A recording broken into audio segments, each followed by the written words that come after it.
Bom dia, queridos amigos. Nós vamos avançar hoje no nosso tema, no nosso congresso. Ontem nós estudamos um pouquinho sobre a história de João Batista e vimos que ele foi sacudido pela incredulidade, mas ele não fraquejou na fé porque ele era alicerçado nas Escrituras e de fato ele cria em quem ele estava fundamentado. Ele foi um representante nosso que vivemos nesses últimos dias e devemos também desenvolver uma fé semelhante. Vale ressaltar, Desejado 224, que quando ele pregava, o inferno estremecia. Aí eu fico pensando, sempre eu penso, quando eu prego, será que acontece com o inferno? Será que estremece ou será que os demônios ficam rindo? Porque eu tenho certeza que os demônios riem também quando pessoas que professam uma coisa pisam na verdade.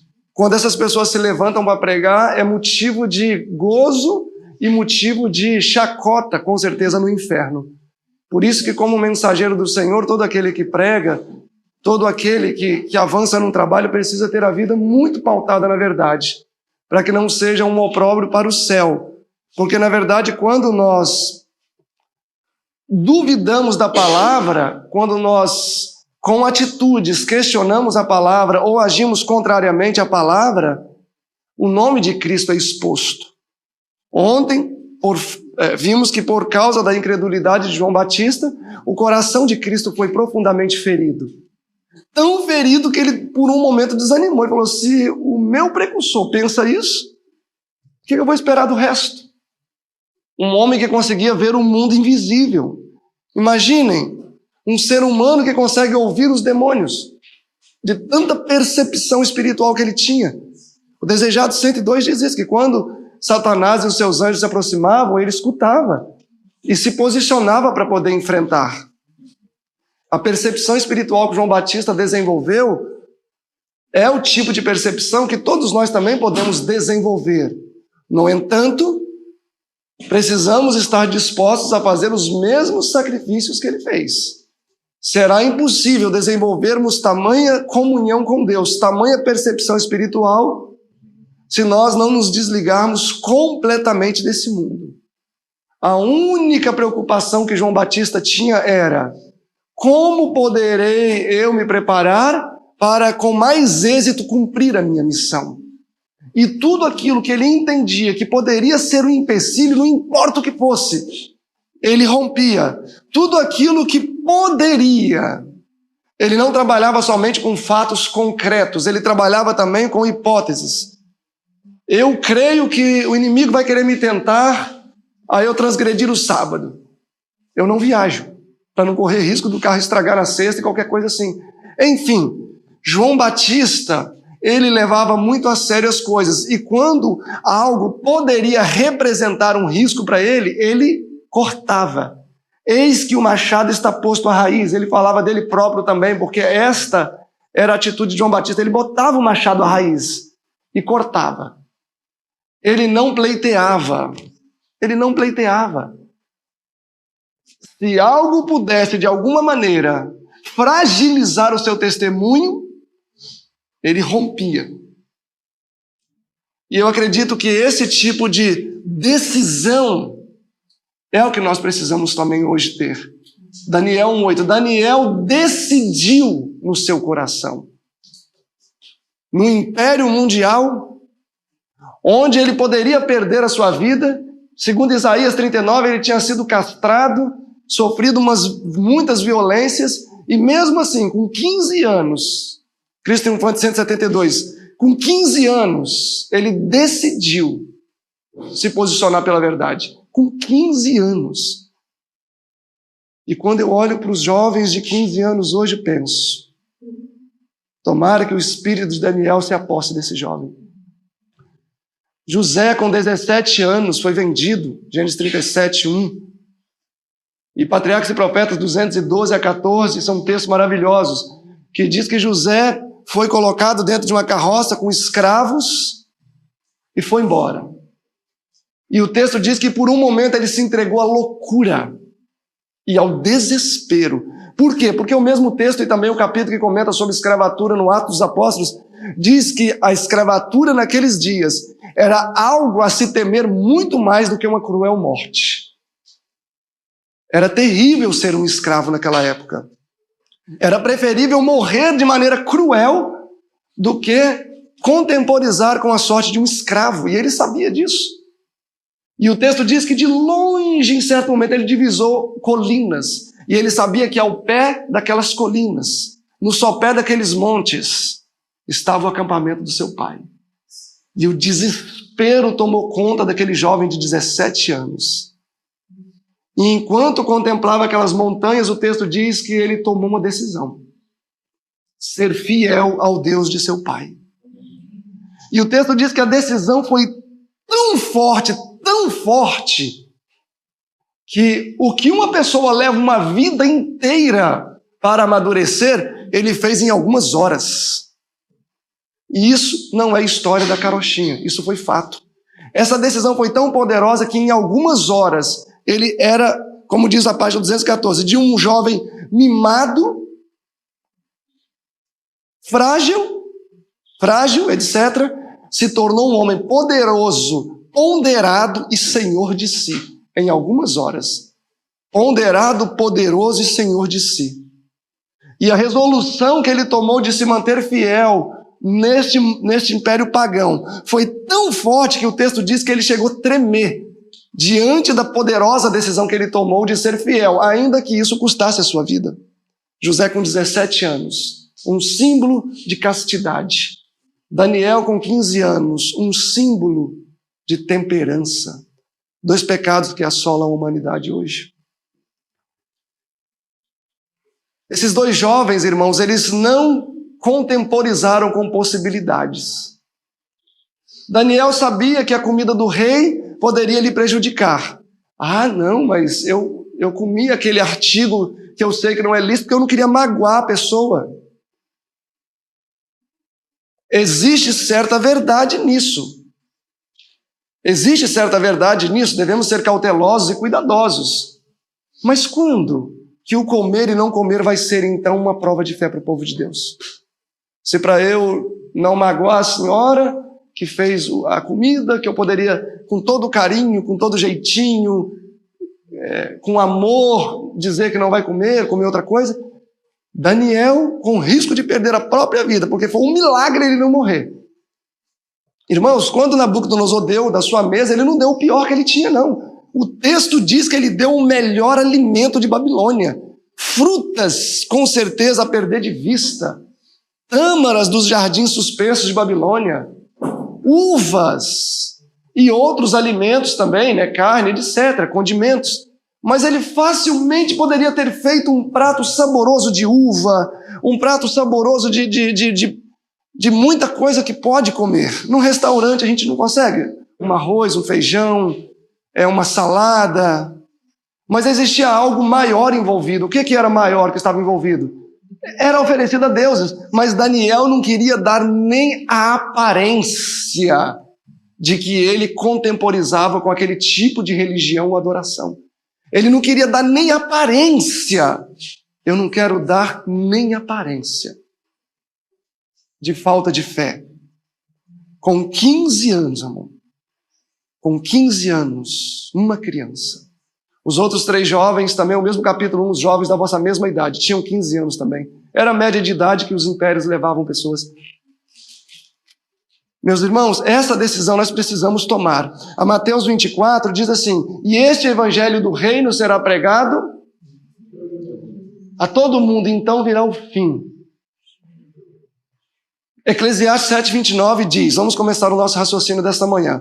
Eclesiastes 7:29 diz: eis tão somente que eu achei que Deus fez o homem reto, mas eles buscaram muitas invenções, muitas astúcias. Quando Deus criou o homem, o fez íntegro e integral. Faculdades superiores ocupavam o seu lugar, faculdades inferiores ocupavam o seu lugar. Ambas complementavam-se, ambas davam condições de maior expansão intelectual do homem.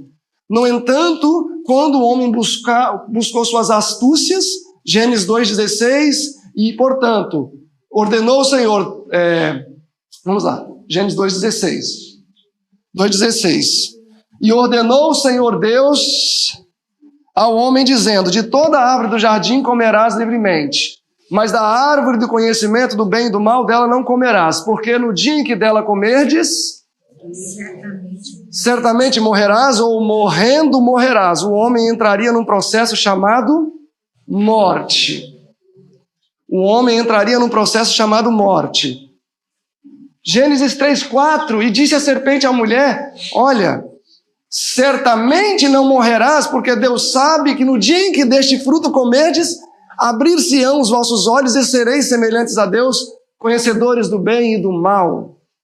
E a mulher olhou para aquele fruto, viu que o fruto era bonito, apetitoso, tomou e comeu e deu também ao seu marido. E depois ambos perceberam que estavam nus. Irmãos, existe um motivo óbvio pelo qual o evangelho do reino precisa ser pregado a todo mundo. Quando o homem, por escolha, desobedeceu a Deus, tornou-se súdito de Satanás, deixando assim de ser súdito de Deus. A serva do Senhor diz que, se não fosse Gênesis 3,15, a promessa de um Messias, teria existido uma nova ordem nesse planeta e o homem teria se unido a Satanás e seus anjos para rebelar contra o universo de Deus. Eles iriam fazer um motim terrível. Gênesis 3,15 foi o primeiro anúncio e este evangelho do reino será pregado a todo mundo. E porém inimizade, Gênesis 3,15, né? E porém inimizade entre ti e a mulher, entre a sua semente e a sua semente. Essa te ferirá a cabeça e a sua semente vai ferir o calcanhar dela. Gênesis 3,15, a primeira profecia dada nas Escrituras. Então, quando o homem viola a lei de Deus, ele se torna um cúmplice e um súdito de Satanás. O reino, que era o reino de Deus, Júlia, foi usurpado. Agora já não era mais o reino de Deus. E este evangelho do reino, quando a Bíblia diz este evangelho do reino, é um evangelho eterno. Ou seja, é um evangelho de outro lugar que seria pregado nesse planeta, porque esse planeta se tornou o reino de Satanás. Tiago e Paulo diz que quando uma pessoa é vencida, o tal se faz servo daquele que o venceu. Nós sabemos que Adão foi vencido por Satanás. Logo, Adão, como representante da humanidade, tornou-se servo de Satanás. Irmãos, nós somos infiltrados. Essa é a verdade. Estudem um dia sobre o reino de Deus e o reino de Satanás. E nós vamos perceber que nós somos infiltrados. Infiltrados onde? Infiltrados no reino de Satanás. Cristo foi o nosso líder. Aquele que foi infiltrado para nos dar o exemplo de como trabalhar. 2 Coríntios 5, a partir do verso 20, vai falar que nós somos embaixadores de Cristo. Querem ler o texto? Olhem aí. Nós só estamos tecendo alguns raciocínios para avançar. 2 Coríntios, capítulo 5.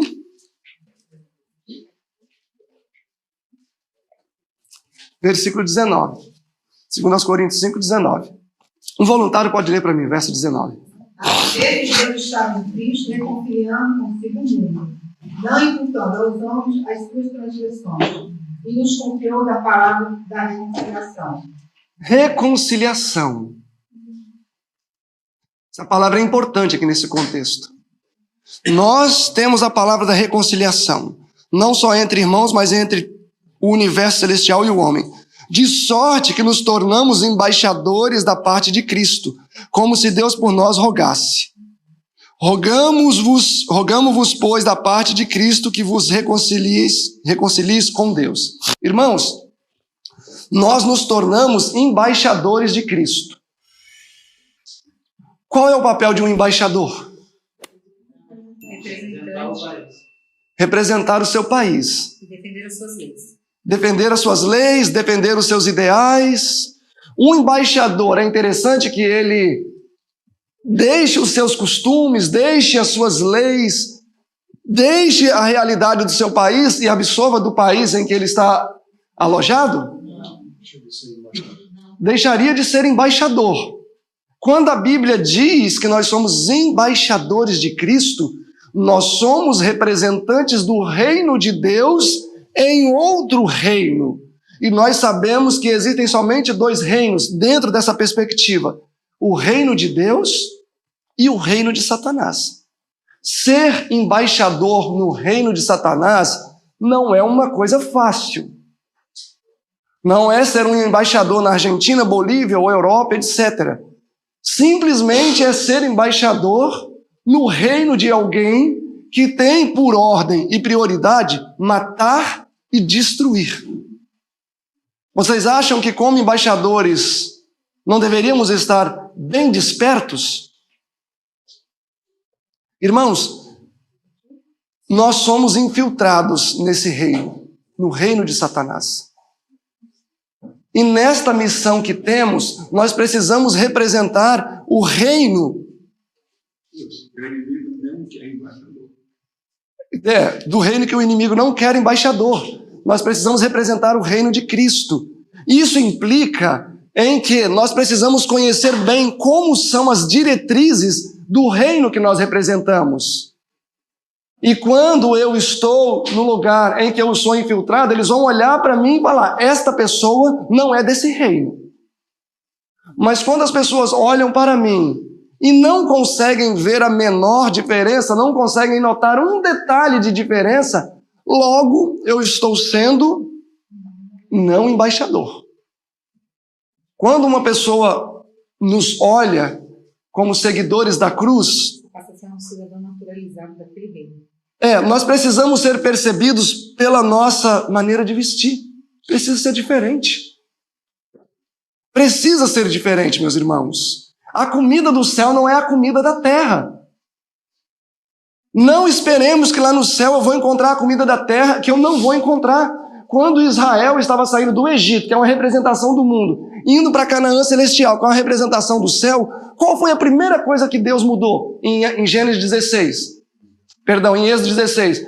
Na terceira semana que eles tinham saído do Egito, qual foi a primeira coisa? A dieta. Irmãos, não foi a segunda, não foi a terceira, não foi nada disso. Foi a primeira coisa.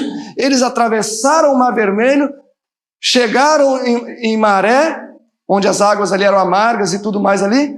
Um pouquinho antes, qual foi a primeira coisa? Deu o maná. Deu a dieta. Alterou a dieta.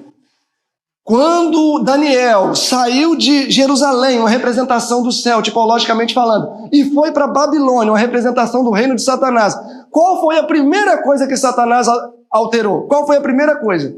Eles chegaram, não foi dado roupa, não foi dado isso, não foi dado aquilo. Qual foi a primeira coisa que Satanás alterou na vida daqueles jovens? A dieta. Percebam que Deus e Satanás sabem que para a boa constituição dos seus embaixadores, a dieta é um elemento importante. Então, o que nós comemos precisa ser diferente do que o mundo come. O que nós vestimos precisa nos destacar também. Se uma pessoa olha para mim e não sabe se eu sou um budista, um deísta, um naturista, um nova era ou um adventista, não faz diferença. Alguma coisa de errado tem, porque nós precisamos ser reconhecidos também por aquilo que vestimos. A nossa maneira de falar, já teve uma época que foi assim. A nossa maneira de falar, a música que eu ouço, a maneira que eu conduzo o meu namoro, a maneira que eu conduzo o meu casamento, práticas que existem lá fora no mundo, dentro de em cima de um leito conjugal, não devem passar nem perto de um leito de Hebreus 13, um leito imaculado. A nossa vida precisa ser um contraste com o mundo. Isto é ser o reino de Deus implantado no reino de Satanás. No ano 313 aconteceu algo importante. Foi o final da grande perseguição de Diocleciano, que começou no ano 303, o período da igreja de Pérgamo. Começa ali. O cristianismo estava se despontando como um poder crescente, mudando vidas. E Satanás perseguia, até chegar ao ponto em que ele viu que a perseguição não estava surtindo o resultado esperado. Pois, como diz o historiador, o sangue dos mártires é como semente. Quanto mais eu mato, mais aparece gente. No período de Esmirna, ainda dentro do primeiro século, indo para o segundo, um grupo de cristãos foram capturados. E aí, alguns soldados romanos foram levados para serem executados. E a sentença deles foi serem colocados nus à margem de um rio, com água até o peito, e ficarem ali até congelar. Num lugar gelado, a pessoa não iria conseguir passar a noite. E aí o centurião falou, olha, se alguém aqui renegar a fé, pode vir, pegar sua roupa e pode ir embora. E aqueles homens ficaram cantando, o louvor tem a parte importante. 7 homens dando a vida por Cristo, sim, 7 homens a perecer por sua fé. 7 homens dando a vida por Cristo, sim, 7 homens a perecer por sua fé. E cantavam, até que quando o frio já penetrava fundo nos ossos, uma pessoa levantou a mão. E saiu e falou, olha, eu renego a minha fé. E aí o centurião deu aquela roupa àquele homem, e aquele homem foi embora. E esse centurião olhou para os seus soldados e falou, viemos executar 7 homens, e 7 homens serão executados. Ele tirou sua roupa e ocupou o lugar do 7º. Que havia saído. É a perfeita ilustração do poder do sangue do mártir. Irmãos, quando uma pessoa chega a dar a vida pelo que ela crê, é o mais forte argumento de que aquilo que ela crê é uma verdade. Por isso que o martírio conquista pessoas. De maneira que Satanás falou, eu tenho que parar de matar, porque senão daqui a pouco todo o meu reino vai ser cristão. E isso ele fez. Com a pseudo-conversão de Constantino, aquele cristianismo forte, robusto, maiúsculo, começou a rebaixar alguns aspectos importantes de sua fé, mesclando com o paganismo, de maneira que se perdeu a relevância. Agora já não se tinha mais uma linha divisória. Você olhava e não sabia mais o que era paganismo, o que era cristianismo. A linha divisória havia sido derrubada. E a Igreja Apostólica afunda em apostasia. Quando avançamos para o período de Tiatira, 538 a 1798, Deus começa a sacudir homens para que novamente o seu reino fosse estabelecido no reino de Satanás. E então surgiram os reformadores. Lá atrás, os valdenses, pessoas que deram a sua vida pela fé. Depois, um pouco mais adiante, John Wycliffe, Lutero, Zwinglio e muitos outros movimentos poderosos surgiram. E o reino de Deus começou novamente a ser estabelecido em meio às trevas. Pessoas começaram a amar mais a verdade que suas próprias vidas. Lutero cumpriu um papel importante.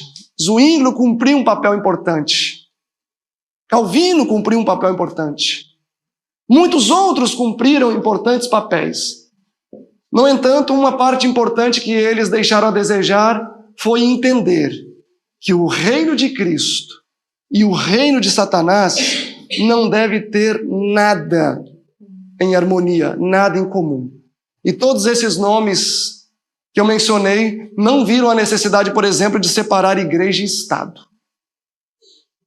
Esses homens foram protegidos pelo Estado. E o que eu quero refletir com vocês sobre batalha de fé é uma introdução. Que nós vamos ver que é uma necessidade urgente que a igreja não esteja associada ou amparada pelo Estado. De maneira que estes movimentos reformados começaram a usar o braço do Estado para impor suas doutrinas. Calvino foi um reformador, mas quem não cria na doutrina dele, ele começou a mandar matar. Existiu um filósofo que discordou da predestinação absoluta dele. Essa pessoa foi presa e morta, queimada, com lenha verde. Ficou lá minutos inteiros queimando. Por quê? Porque esses homens tinham acesso ao Estado e usavam a força do Estado para que seus ensinamentos fossem cumpridos. E então começaram a surgir movimentos reformados dentro da reforma. Um deles, por exemplo, que talvez foi um dos mais poderosos, foram os anabatistas, ou os rebatizados. Zwinglio, que o Grande Conflito na página 172 fala bem, ele mesmo chegou a liderar grandes campanhas de massacres, que mataram muitos anabatistas. Homens que criam piamente que igreja e Estado devem ser separados. Homens que criam que a igreja não deve dirigir a consciência da pessoa. O anabatismo surge com uma proposta interessante, de que o Espírito Santo deve conduzir a mente de cada pessoa, e não outro ser humano. E este talvez foi um dos principais reinos que alvoroçaram o mundo. Influenciaram a mentalidade puritana. A sua força chegou ao norte da Alemanha, onde surgiram grandes grupos de moravianos. Os moravianos, ainda jovens, sabem o que eles faziam? Muitos eram pobres, não tinham dinheiro para pegar o evangelho. Mesmo as jovens se vendiam como escravas para nações estrangeiras, para que nesses lugares eles pudessem pregar o evangelho. Não ficavam pensando, mas que tipo de violência eu vou sofrer nesse lugar? Eu sou uma moça, será que vale a pena pregar o evangelho em tais circunstâncias, pagando tal preço?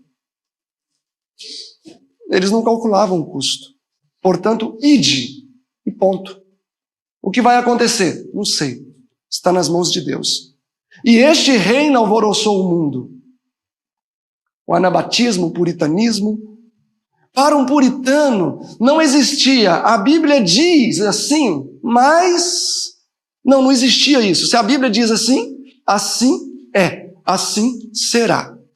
Eles viviam uma religião extemporânea, uma religião completa. A vida deles era uma oração. E eles estão bem mais perto de nós do que os apóstolos.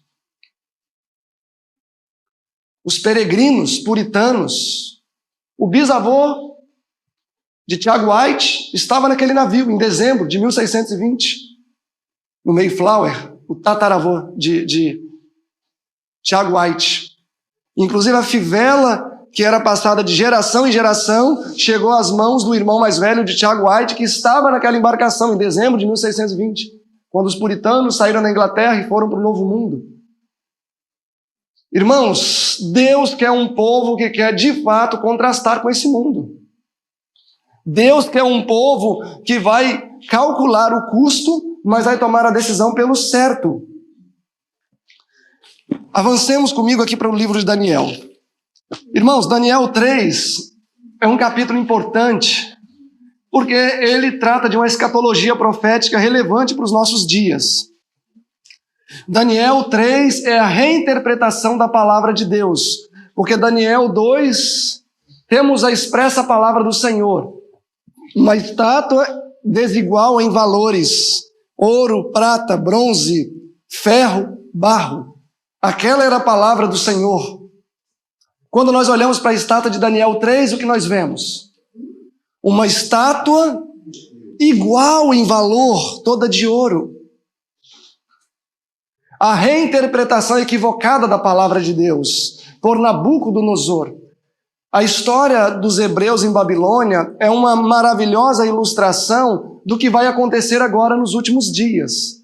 Os hebreus deveriam ter sido luz em Babilônia, mas com pouco mais de 20 anos que eles estavam em Babilônia, já não tinha mais uma distinção de quem era Babilônia e quem era judeu. Ao invés de eles influenciarem os babilônicos, eles foram influenciados, diferentemente de José. Ao invés do Egito influenciar José, José influenciou o Egito e deixou profundas marcas no Egito. O mesmo deveria ter se passado em Babilônia. Era para toda a nação judaica ter sido um poderoso testemunho naquele império pagão. Mas, infelizmente, quão adverso disso foi. Aceitaram os costumes, aceitaram a política, E muitos aceitaram até a religião de Babilônia.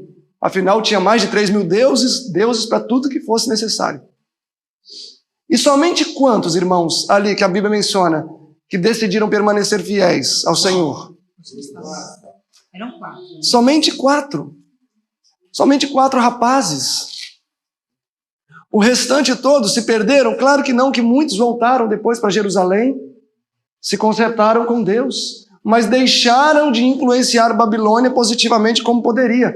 Se 4 fez a obra que foi feita, já imaginaram se toda a nação tivesse se posicionado do lado da verdade? Que testemunho poderoso não teria sido naquela cidade? Assim como Jonas sozinho fez em Nínive.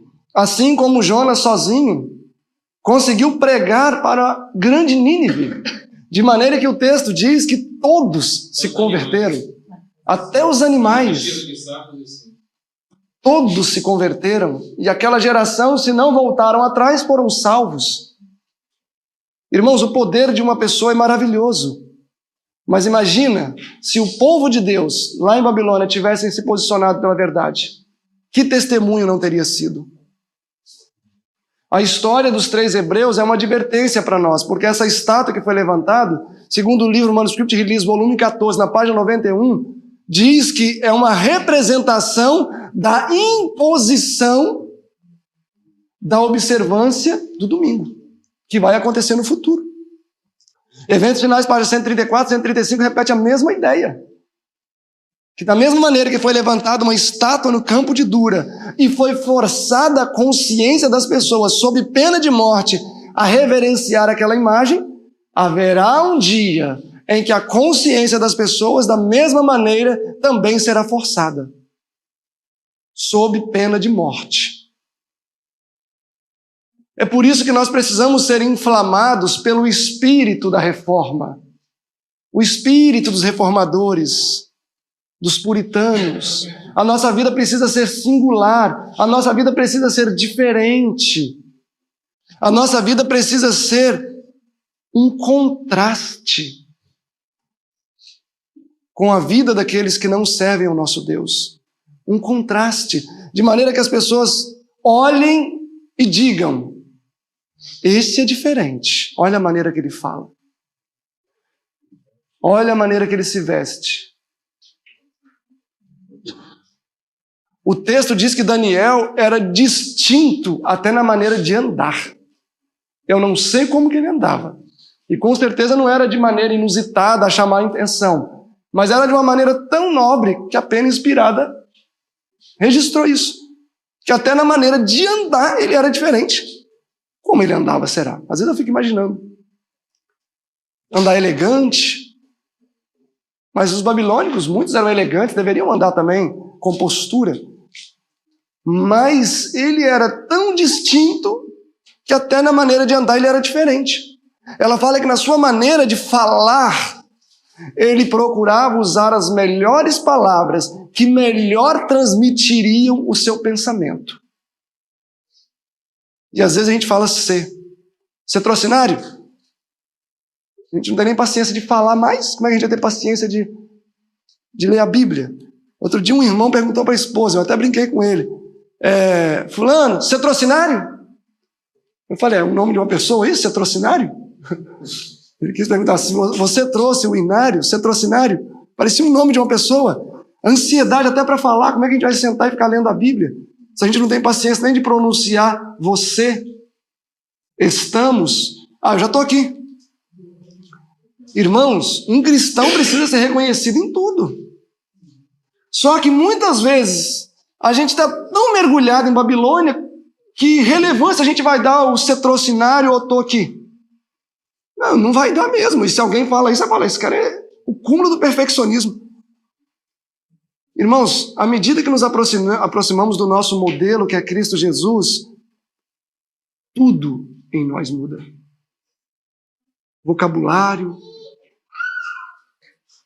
roupa, comida, tratamento, a maneira que eu me importo com os meus irmãos, tudo muda, tudo sofre alteração, porque o evangelho do reino é um evangelho completo, que transforma de dentro para fora e de fora para dentro, transforma o homem em uma nova criatura, um novo ser, novos propósitos.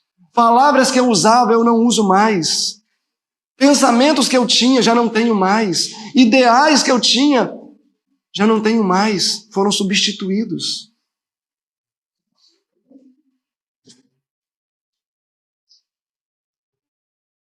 A proposta do Evangelho é mais profunda do que ela tem sido encarada. O grande conflito, na página 96, se não me falha a memória, ou 94, diz que Wycliffe era um homem simples. A gente vê ali aquele homem sábio que se tornou. Mas o texto inspirado diz que ele se tornou um dos homens de maior saber da Reforma. De maneira que pouca coisa, ou quase nada, foi construído em cima da plataforma que ele estabeleceu. Ela diz que foi o resultado do estudo das Escrituras. O estudo das Escrituras enobreceu esse homem. O bêbado deixa de ser bêbado. Isso aconteceu comigo. Eu era bêbado, deixei de ser bêbado. O viciado deixa de ser viciado. Isso também aconteceu comigo, eu era viciado. O perverso deixa de ser perverso.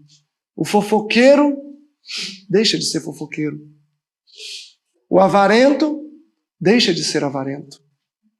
O imoral deixa de ser imoral.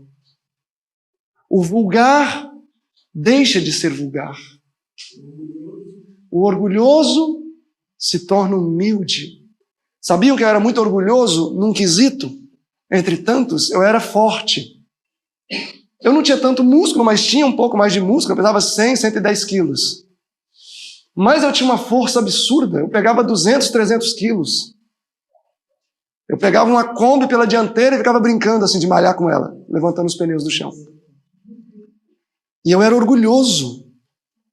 Se tivesse peso e gente, pronto, era o que eu precisava. Queria me aparecer o tempo todo. Mesmo a Bíblia, tendo diversas versões, algumas até adulteradas. Mesmo assim, ainda tem o poder para transmitir isso. Transformar vidas. Irmãos, quando eu fui para o IEST, eu entendi que o caminho não era bom. Eu me lembro uma vez que tinha 2 moças sentadas dentro da Kombi, assim que eu cheguei. Aí eu cheguei, escorei na porta da Kombi, assim, e falei com elas alguma coisa. Aí eu brinquei, falei, eu vou levantar essa Kombi. Aí elas olharam assim para mim, e riram e continuaram, me ignoraram feio. Aí eu me lembro que eu botei a mão em cima aqui, embaixo, e levantei a Kombi, até quase tombar assim. Com as duas dentro. Elas, meu Deus. Mas eu entendi que aquilo ali, na verdade, era exaltação própria. E Deus trabalhou isso em mim. De maneira que, olha como é que eu estou agora. Só, como diz lá no Maranhão, só a titela, né, Júlio? Magrinho. Eu peguei malária. Eu tive tanto problema de estômago que eu emagreci. E cheguei a pesar 67 quilos. Então Deus transforma tudo, meus irmãos. Basta termos fé. Irmãos, a fé é a única coisa que mais se cresce enquanto gasta. Diferente de dinheiro, diferente de qualquer coisa. Quanto mais eu gasto a minha fé, quanto mais eu uso, mais eu tenho. Mais ela cresce. E Deus quer que tenhamos essa experiência. E as Escrituras podem fazer isso por nós. Basta acessarmos o poder que aqui existe. Enquanto eu bebia, fumava, droga, imoralidade, parecia irreal. Como é que eu vou ter uma vida assim? Mas à medida que nós vamos experimentando, nós vamos percebendo que, de fato, Cristo pode transformar a nossa vida. E Ele quer transformar a nossa vida. Mas basta estarmos dispostos a fazer o quê? Pagar o preço. Irmãos, o céu não vem sem custo, embora Primeiros Escritos, página 17, diz, com fácil alcançar o céu. Mas o céu não vem sem custo. Uma faculdade também não. Vocês acham que a faculdade vem sem custo? Vocês acham que a casa do Ramon ali, bonita, veio sem custo, Ramon? Quantas gotas de suor você não derramou ali para levantar recurso e construir? Nada vem sem custo, irmãos. E o céu não é diferente. O problema é que nós não queremos perder nada aqui na terra e ainda ganhar o céu. E aí se cumpre o texto de Testemunhos para a Igreja, volume 1. Muitos estão agarrados na coroa terrena e não soltam. E agarrados na coroa celestial e não soltam também. E estão lá. Não querem perder nenhum dos dois, mas vai ter que perder um. Ou eu perco aqui e ganho aqui, ou eu ganho aqui e perco aqui. O céu não vem sem custo. E o custo não é alto. O que Jesus pede de nós? Senão algo que pertence a Ele. Ele não pede nada que nos pertence. Ele pede o que pertence a Ele. O que pertence a Ele, Rafa? A nossa vida. Os nossos talentos. E a nossa vida pertence a quem? A nós mesmos? Ah, não pertence a Deus. Então tá, devolve o fôlego de vida para Ele. Para de respirar. Até o que Deus nos pede é Ele que deu. Então eu exorto cada um aqui nessa manhã, meus irmãos. Sacrifiquem Isaac. Nós vamos estudar sobre Isaac à noite. Sacrifiquem Isaac. É difícil matar Isaac, o filho que a gente ama, o acariciado objeto do meu desejo. É difícil matar Isaac? É. Mas Deus nos chama a sacrificar Isaac. Deus não nos chama para atender os nossos gostos, os nossos pensamentos. Deus não nos chama para fazer a nossa vontade. Deus quer que entreguemos tudo a Ele. Tudo, tudo. Custe o que custar. Custe o que custar. Quando eu tomei a decisão de estudar o IES, foi interessante, porque eu sempre fui pobre lá na roça. A gente comia carne uma vez por semana e era um pedaço só para cada um. Uma vida muito simples. E aí fui trabalhar num caminhão e pensei, poxa, agora eu vou mudar de vida. Trabalhar no caminhão, eu ganhava R$800 na época. Que maravilha. E aí esse patrão gostou da minha pessoa e ele falou, olha, eu vou passar essa frota de caminhão para você. Você é uma pessoa honesta, eu não quero mexer com caminhão e você presta serviço para a minha empresa. E justamente foi um momento também que nós fomos para aquele congresso no IES, até o Ramon estava, a gente foi junto. E chegou lá, me chamaram para estudar. Aí eu falei, poxa, Ed, o meu amigo Edmar, agora que eu ia talvez ter alguma coisa na vida, eu sou chamado para ser missionário. E aí, o que eu escolho? Não era uma escolha fácil. Na minha mente, continuar pobre, ser missionário, ou voltar e já ter minha empresa de caminhão. E claro que vocês sabem o que eu acabei escolhendo, né? Estou aqui nessa manhã. Não tenho uma frota de caminhão.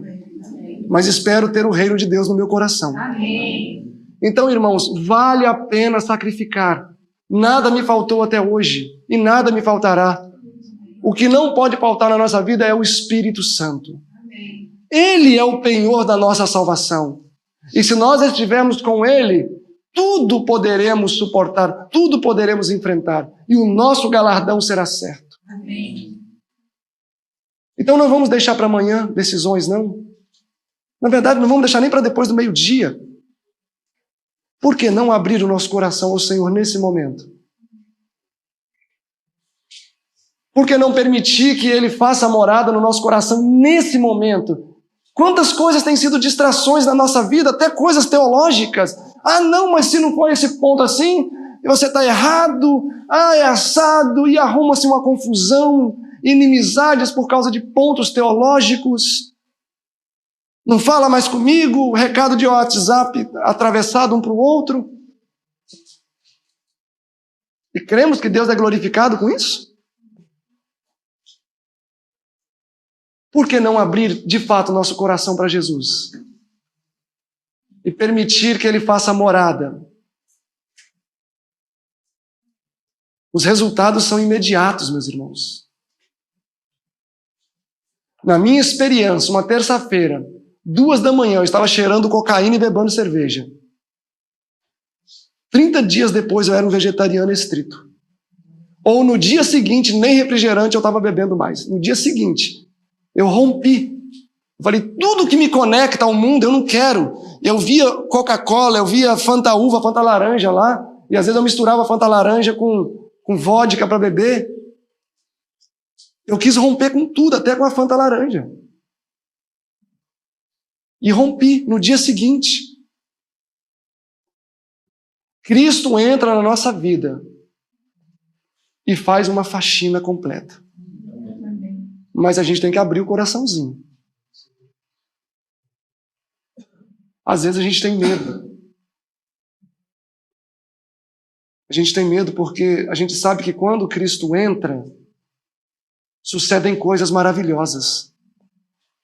E aí vamos ter medo, talvez, de ter que abrir mão de coisas que são importantes para nós. E aí vem o receio. Mas eu falo para vocês, meus irmãos, não tenham medo. Permitam que Cristo faça uma obra no coração de cada um. Permitam que Deus use cada um aqui como um poderoso instrumento. 12 não evangelizaram o mundo? Estamos em mais de 20. Também podemos fazê-lo. Vamos fazer a oração do apóstolo. Que se cumpra em minha vida a sua vontade, ó Deus meu. Que eu não ande mais nos meus próprios caminhos. Que eu não conclua mais as minhas próprias resoluções. Mas que a vida de Cristo, o Verbo encarnado, possa ser de fato encarnado em nossa vida. Que Ele possa ser o supremo objeto de atenção na nossa vida.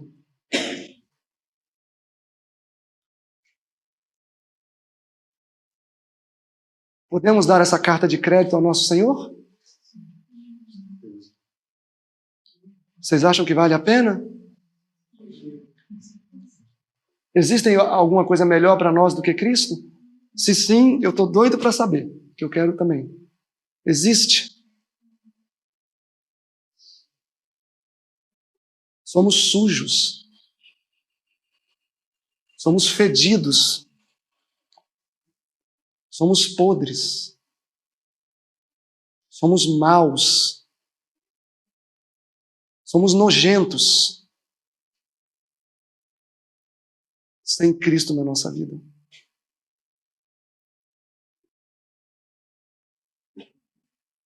É Cristo que nos dá dignidade. A diferença entre nós e as pessoas que matam uma pessoa, congela e põe no freezer e come um pedaço todo dia, é uma só. É Cristo na nossa vida que nos torna assim. A nossa mente, sem Ele, é doente. É um instrumento na mão de Satanás. Então vamos permitir que Cristo faça uma faxina profunda no nosso coração. Vamos permitir que Ele limpe e habite em cada célula do nosso corpo. E aí vamos falar como o apóstolo Paulo.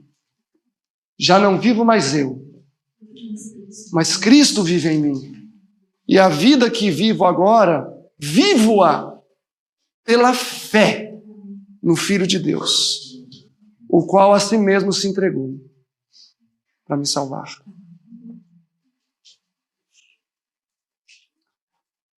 Se é o desejo aqui de cada um fazer a oração do apóstolo, vamos nos ajoelhar e pedir que Ele habite em nós. Senhor amado, que nos céus habita, nos refrigera nesse momento com o Espírito Santo. Eu sinto meu coração tão sujo, Pai. Eu sinto meu coração cheio de orgulho. E imploro a Ti nesse momento que o Senhor possa nele fazer uma faxina. Ou melhor, me dá um coração novo. Já não aguentamos mais sofrer pela opressão do pecado. A sua palavra mesma diz que a cada dia basta o seu mal. E isso quer dizer que todos os dias enfrentamos o mal. Nossas mãos já estão cansadas, querido Pai. Estamos ansiosos para transpor os portais celestiais. Que maravilhoso vai ser, Senhor, ser arrebatado nas nuvens dos céus, viajar 7 dias até o céu. Senhor, o pensamento não consegue conceber o que é isso. 7 dias voando sem asas, com os nossos anjos, com os nossos queridos. Oh, que premente desejo, querido Pai, de ter essa experiência.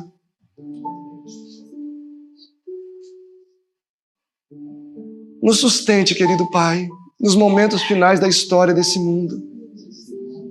Nós sabemos que já estamos chegando no final. As profecias dizem isso. Então te imploramos, querido Pai, nos sustente com sua destra fiel. E nos prepare para a trasladação. Nos prepare para a ceia dos santos. A refeição mais esperada, em que o Senhor vai ser o nosso anfitrião. Nos purifica. É o que pedimos em nome do Pai, em nome do Filho e em nome do Espírito Santo. Amém, Senhor.